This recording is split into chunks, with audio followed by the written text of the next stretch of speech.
Dave Abrams. And I'm Kristin Lagana. Welcome to Arundel County Week in Review. In this episode, we'll get an update on road improvements to Route 214 in Mayo and highlight a program that is helping needy families in Brooklyn Park. But first, making headlines this week. The Christmas season is officially upon us, and this week the county's tree was lit in Glen, Burnie.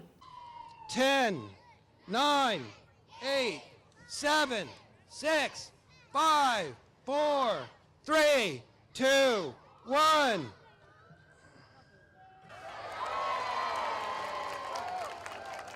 Ho, ho, ho. I love it. I love it. I love it. Just so much fun that was going on that evening. County Executive Steve Shue kicked off the festivities that included live music, hot cocoa, free giveaways, and of course, Santa and Mrs. Claus. We also love seeing all of the police officers and fire trucks comfort the police dog, of course, and so many excited kids. Tonight's the beginning of the most wonderful season of the year. This is the time of year where we're all a little kinder, a little gentler, and a little more generous to our friends and neighbors. The holiday spirit has the power to inspire each of us and teach us how to be the best we can be every day of the year and how to recognize our common humanity. It's beginning to look a lot like Christmas, Dave, and Hanukkah starts on December 12th. Very well. Did you get your comfort pats in? I saw Comfort. He was a very good boy. As we saw him on the show, he was like laying down and just chilling no matter what was going on around him. So cute. What would you say, like 200-300 people there? Oh, easily. It was bigger than last year. Did you get any hot chocolate? It was really good. I didn't, because I was running around. I had 2 dead phones. Oh, no. I had to borrow Owen's phone to tape Santa. Thank God. Thank God his phone was charged. So it's good to see our old friend Santa. Santa was and in the Mrs. house Claus. as always. The music was great, and one of my other favorite things, Brewster's ice cream was there, and they had eggnog.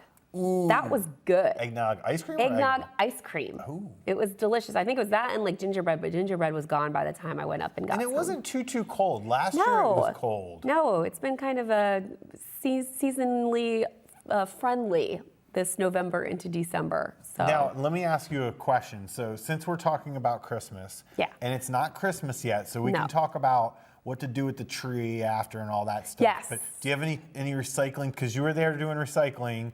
Do you have any recycling tips for us moving forward toward Christmas? I do, actually. So that's a really good question, Dave. A lot of people are asking right now, what can they do with their pumpkins? Pumpkins. Because people are tossing those out. You can make pumpkin pie. You can compost pumpkins. No, stop it. Absolutely. Now, the only thing is if you carved your pumpkin great, you're already a step ahead of the game. You don't want to compost a pumpkin that still has seeds in it, because guess what you're going to end up with? Pumpkin patches. Patches in your yard, and phone calls to us going, why are there pumpkins growing out of my compost? But yeah, now's a great time to compost your pumpkin. If you don't want to do that, it does not go in your yard waste. It goes in the trash if you absolutely want to get rid of it. But either don't put it in your paper bag. Don't put it in your paper bag. It's not yard waste. It's actually a fruit. Pumpkin's a fruit, and we don't collect those organics, just your yard waste. So yeah, pumpkins. See? I knew you would have something. That was a good question. I knew you'd have something good. Thanks for the faith. Well, speaking of trees, Kristin, we started an exciting project this week to plant 600 trees and 700 shrubs at Arundel Community College, College Parkway, and along the B&A Trail. These plantings are funded by fee in lieu money paid by developers when they remove trees for new developments. Here's what Steve Shue had to say about the effort. Under the Forest Conservation Act of 1991, property owners who remove trees as part of a building project are required to replace a portion of those removed trees at the site of the project itself.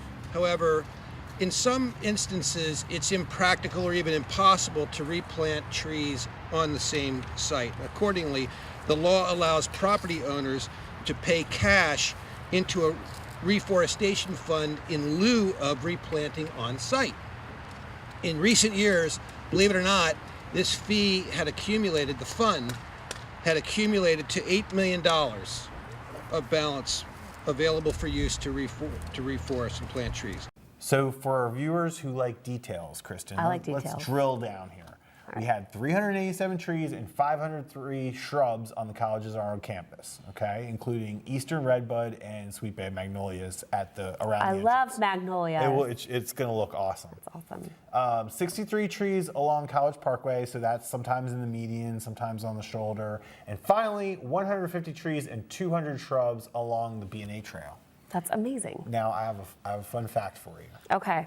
You might wonder, why are we planting trees in the wintertime? Why are you Right? planting That doesn't trees make in the any sense. wintertime? Why would you do that? Doesn't make any sense. Right?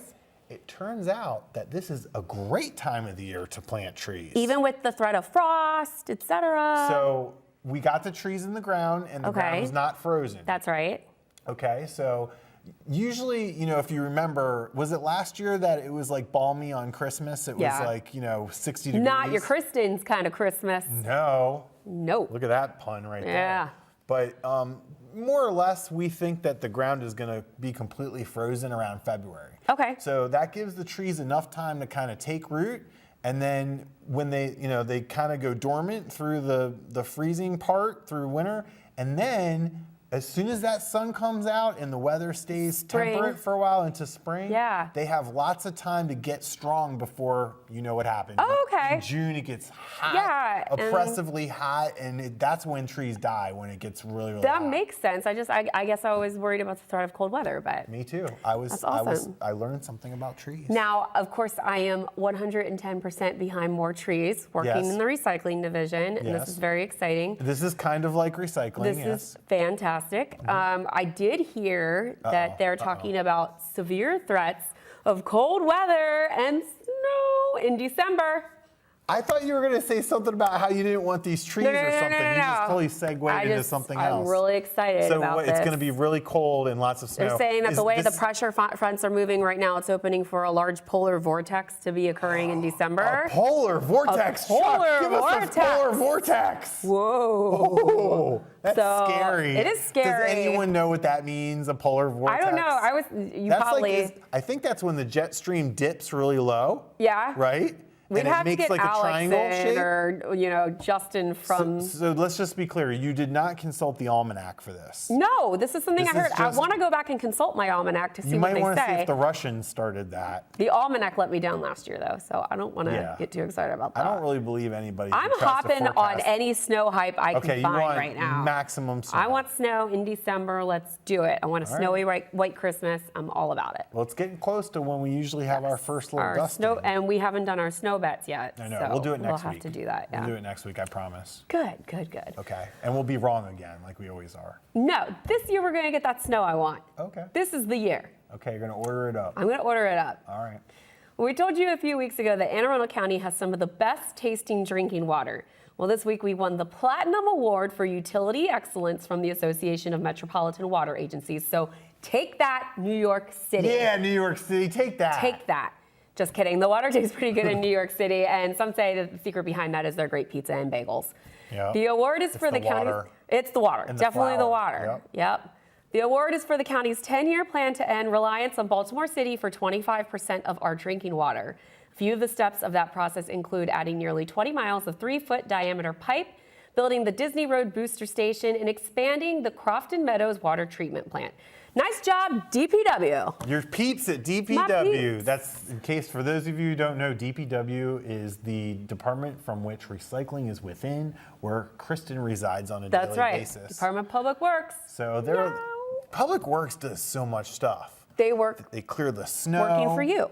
They deliver the water, they treat the water, they build the roads, they build the schools. Now we got the What am I watershed missing? protection restoration program. They restore the pick up waterways. your trash and They your pick recycling. up the trash. Thank you. Yep, and your yard waste and your pumpkins.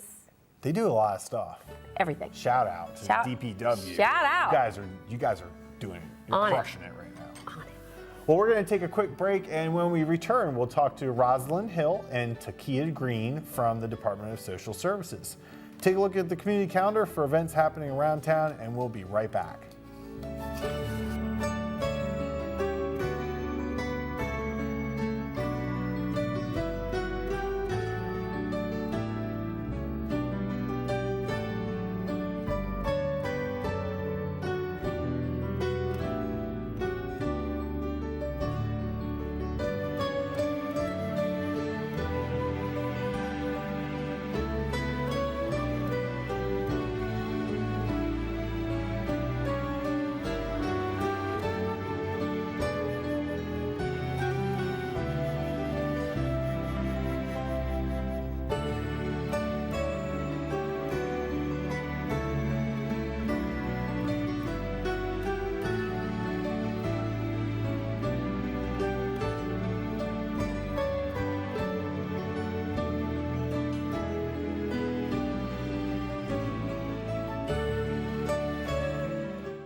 Did you hear about the pony with a sore throat? He was a little horse. Can I tell you a cat joke? Just kidding. Why couldn't the Why was the basketball court all wet? Why? Because the players kept dribbling all over it. Where do cats go on vacation? New York.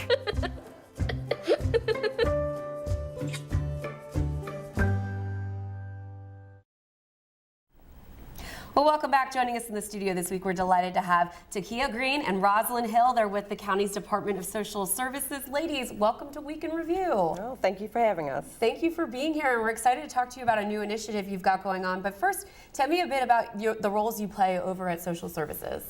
So I actually supervise emergency services to adults and families, and that's basically where adults and families can come in for financial assistance. So if they're experiencing a crisis or an emergency with eviction, with utilities, they need burial assistance or need assistance with prescriptions or first month's rent, they could actually come in and apply to our program. Ooh, that's a lot.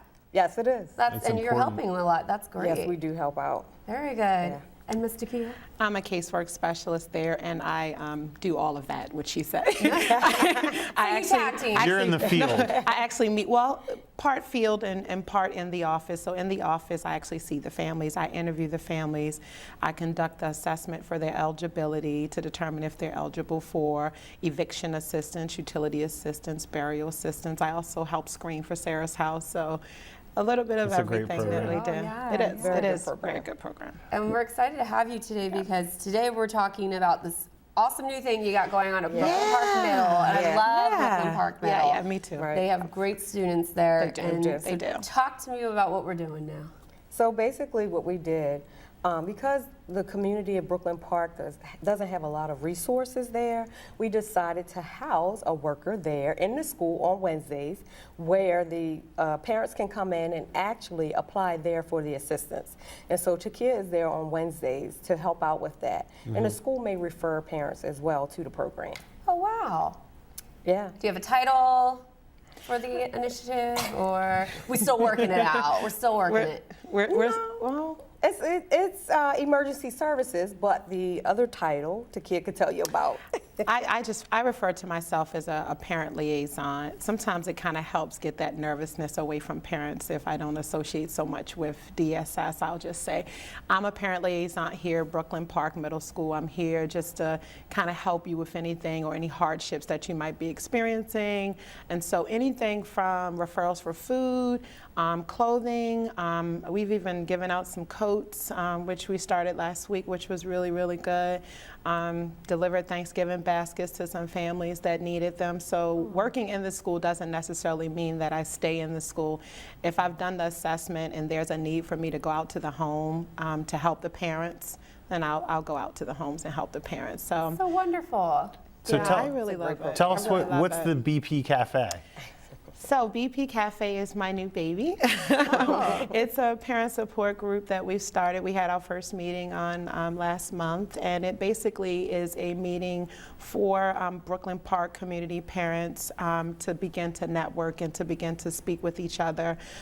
We have different topics every month, and we have parents to kind of give us feedback about what they would like us to kind of talk about. So last month we talked about support systems, why they're important. This month We're talking about financial literacy, so basic budgeting. And, I need that. I do too. I need that. Yeah. I think we need it as well. I need that. But actually, the parent came up with that Yeah, topic. that's so, wonderful. and we want them to be more involved Yeah. in what's going on because then they will participate in the activities. Love So, yeah. Tell me a little bit about, you're working on the front lines with people who really need help, and we hear every day about how great the economy is right now and how everything's going great. I'm guessing you're seeing a different story, right? I mean, how would you gauge, how people are doing these days who are in lower income? Yeah, in Anne Arundel County, we have a few folks that are on fixed income. So we do see seniors as well. Lot of So we seniors, have a yeah. lot of seniors that come in that need assistance. They're on a fixed income, they're just getting Social Security, so they're barely, making ends meet, and so they may need that extra help, especially when it comes to prescriptions. We have a few that do, get eviction notices, so they may need help with that.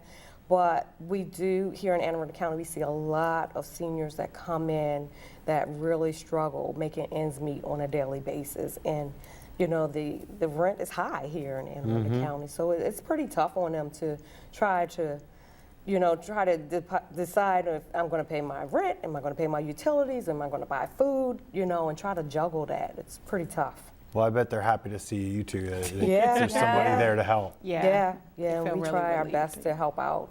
Like Takiyah said, we may go out to the homes, and take them food or refer them to programs that will actually even drop off food for them. So we've been able to. And holiday sharing Yeah, is a great holiday program sharing, as well. Absolutely, holiday Don't get her started. Yes, holiday sharing Absolutely. is a great program. It is. It's a great It program, and we absolutely have is. a lot of good organizations that will actually donate, which we love that.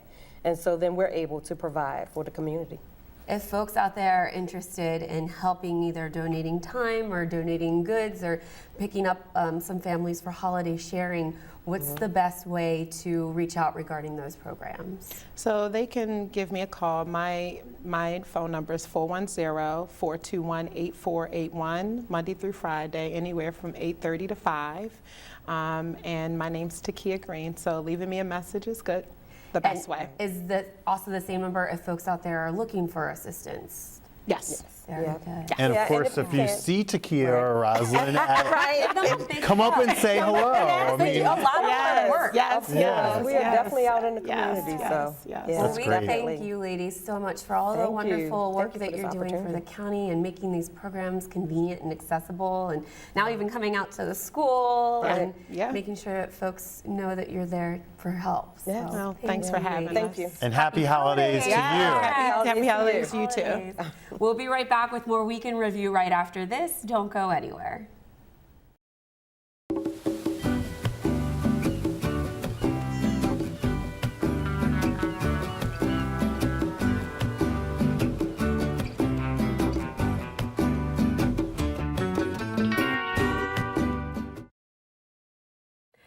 Welcome back. At long last, intersection improvements at Route 214 and 468 in Mayo are complete. Michelle Corkadel has an update. Michelle?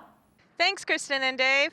I am so excited to be out here on Maryland Route 214, commonly known as Central Avenue, east of Muddy Creek Road intersection. And joining me today is Kathy Sharp, the project manager, who worked through 3 phases of improvements to make this intersection safer and flowing a little bit better. Thank you so much for joining me, Kathy. Absolutely, Michelle. Glad to be here. It's a big, exciting change, so we're all happy to have it behind us, I think. Absolutely. 8 years have gone by as we have watched area of road, lane after lane section being added, and we finally added in and opened up the final lane. Yes, we have. Yeah, the merge lane east of the 468 intersection is now open, so everybody hopefully can get through the light a little bit quicker and make their home commute a little bit easier. So tell me, there are some changes to the old way of doing things. And I understand our old way of doing things may have been the exception around town. Could you explain a couple of the things to make people's lives easier as they navigate through this new intersection? Sure. Well, it was always part of the plan, but with the shutdown during the summer, it wasn't obvious. But for the eastbound people coming onto the peninsula that were turning down 468 to go south, there was a yield sign. And that made it easier for the left turns that were westbound turning on to southbound 468, Muddy Creek. They had a little bit bigger opportunity to yield, and there was a bigger area for them to queue up in case there was any confusion. But now that was an exception to the configuration. Now the yield sign is gone, and the left turns have to yield the right of way to the folks turning right down 468. So it's more like a regular intersection that you would see in Edgewater or in Annapolis, where the right turn lane has the right of way and the left turns are the lowest priority. And I know that's going to back the lane up a little bit. We understand that. And I think once we get a little bit of use, everybody gets used to the intersection. I know SHA is monitoring any complaints or any concerns and the signal timing. And I think that with an adjustment to that, that might make things a lot easier. So we're asking everybody to be patient, give it a try, play by the rules, because that always helps the flow of traffic. And if you have any concerns, I think there's going to be a link on the Executive Shoes website, so you can submit those to SHA because they manage the intersection. They run the signal and all that. So that's correct. Once we get comfortable and it's functioning for a while, you can, in the interim, submit suggestions to SHA using their service form portal, and we will make that available on the Mayo website as well. And once again, Kathy, thank you for a very successful project. I know it's been a very long road, and we're all very thankful for this road improvement. I think we're all glad it's done, and I hope everybody is happy with the results. Just give it a little time for everyone to get used to it, and I think it'll be really great for you guys. Wonderful. And just to note, I believe there may be a little bit of work on the other side of the rail going on as we continue to clean up and finalize things. Is that correct? That's right. They just have like a day or two of removing the silt fence and some of the other leftover barrels and a few items, but there's no more work in the road. Everything in the road is done. So if you're out, there'd only be a couple more days, and then they're gone for good. Well, thank you, Kathy, and thanks to the Department of Public Works for another great work road improvement. Thanks, Michelle. Woohoo! I know, right? Yeah. I mean, you know that area. You're from I'm from there. Davidsonville. You have frequented 214 for many years. Yes, I'm from nearby. I have, yes. Yeah. Going to South River High School does constitute one's trip to Mayo quite often. Yeah. So, yeah. Well, I hope it helps. I mean, it's really hard to tell because, I mean, look, I don't live there every day. I have traveled through there many, many times. I've been there many, many times. It I used know to get people pretty who live congested. there, and sure, there are traffic problems, but the thing is, like, before the thing was even done, people were saying it wasn't going to work and this and that. So I just hope that that's not true and that we can tinker with it to make fixes. Yeah. You know, we've talked about this before. At the end of the day, it's a peninsula road. So, you're not going to build over water. You're not going to, that road is not going to get wider. It's just not feasible. So, hopefully, things like improving the turn lanes and the traffic signals and that sort of thing can make a difference. Yeah. I think it's really assisting with traffic. It's making the neighborhood better, and hopefully it hasn't become a sore subject. Oh, I can't believe you went there. Oh my gosh. So Thor! Are you gonna tell me you saw Thor? Yeah, you saw Thor, right? I saw Thor as well, yes. Nice segue. I liked it. Did you like it? It was awesome. First of all, I'm a huge fan, of course, of Chris Hemsworth. But Oh, why? Why would you be such a big fan of him? because he doesn't need to say a word, and that's Oh just an my. extra added bonus. I'm feeling uncomfortable. But I love me some Jeff Goldblum. Jeff Goldblum. And I never see him in anything anymore, so Right. it's exciting to see him creep And into the Marvel he was universe. the original, one of the original, superheroes, right? You know about his first film. What was his first film? The Fly. Oh! The Fly, which is like okay. a cult classic. Very people cool. are like obsessed with The Fly. I thought that was kind of cool Yeah. that he was in the movie. Like that's what I thought You about. mean Jeff Goldblum was in a movie playing a Jeff Goldblum role? Yes, he was.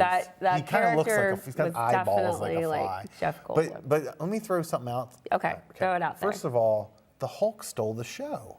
Oh, he Thor always. was, he's very model-like and very, beautiful and all Yes. that. But the Hulk stole the show. I mean, you can't help but steal the show when you're the size of the screen. I guess so, but he was good. The other thing is, I think, now I have not seen Justice League yet, and neither I haven't of you. either. So I'm not going to be unfair about it, but judging by what they're saying, what is wrong with DC Comics versus Marvel? I mean, Marvel gets it right I think all the it's time, and DC does not. No, you're right. I think it's all about the director, honestly, because Wonder Woman was so successful. Patty Jenkins directed it, and she was fantastic. Good point. That was DC. Yeah, that was Okay, DC. good point. A lot of the critiques that I'm hearing about in regards to Justice League do seem to be stemming from the director. Real quick thing, I have a theory about this. Go ahead. It might be karma, because I've been watching the AMC series where they tell you about the genesis of all these characters. Okay. And the constant theme to me, now there was some infighting and some people feeling unfairly treated in the Marvel comics. You know, that's Stan Lee, and you know, some of the artists got kind of tossed aside and were mad at Stan Lee.